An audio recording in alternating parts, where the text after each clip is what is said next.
ಕುರ್ಚಿ ಕದನದ ನಡುವೆ ಮತ್ತೆ ದೆಹಲಿ ಕಡೆಗೆ ನೋಟ.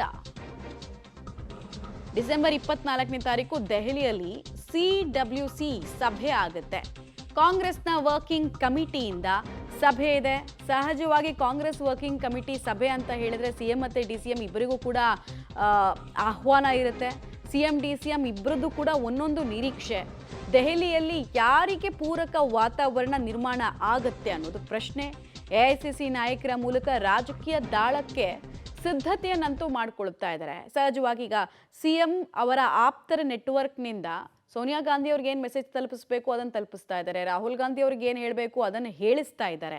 ಅಟ್ಲೀಸ್ಟ್ ಡೈರೆಕ್ಟ್ ಮೀಟಿಂಗ್ ಆಗ್ತಿಲ್ಲ ಅಂದರೂ ಕೂಡ ಆಗಾಗ ದೆಹಲಿಗೆ ತಮ್ಮ ಆಪ್ತರಿಷ್ಟರನ್ನ ಕಳಿಸ್ಕೊಡೋದ್ರ ಮೂಲಕ ನಂದು ಡಿಮ್ಯಾಂಡ್ಸ್ ಇದು ಅನ್ನೋದನ್ನು ಇಬ್ಬರು ನೋಟಿಸ್ ಮಾಡ್ತಾ ಇದ್ದಾರೆ. ನೀವು ನೋಡ್ಬೋದು DCM DK ಶಿವಕುಮಾರ್ ಕಳೆದ 5-6 ತಿಂಗಳಲ್ಲಿ ಎಷ್ಟು ಸಲ ದೆಹಲಿಗೆ ಹೋಗಿದ್ದಾರೆ. ಕೇಳಿದ್ರೆ ಖಾಸಗಿ ಪ್ರೋಗ್ರಾಮು, ಅವ್ರ ಮದುವೆ, ಇವ್ರ ಮದುವೆ, ಅವ್ರದ್ದು ಗೃಹ ಪ್ರವೇಶ ಅಂತ ಹೇಳ್ತಾ ಇದ್ದಾರೆ. ಬಟ್ ರಾಜಕೀಯ ನಾಯಕರು ದೆಹಲಿಗೆ ಹೋಗಿ ಅದು ಹೈಕಮಾಂಡ್ ಪಕ್ಷದಲ್ಲಿ ಸುಮ್ಮನೆ ಹೈಕಮಾಂಡ್ ನಾಯಕರನ್ನ ಮೀಟ್ ಮಾಡದೆ ಬರ್ತಾರೆ ಅಂತ ನಂಬೋಷ್ಟು ಎಳಸು ಯಾರು ಕೂಡ ಉಳಿದಿಲ್ಲ.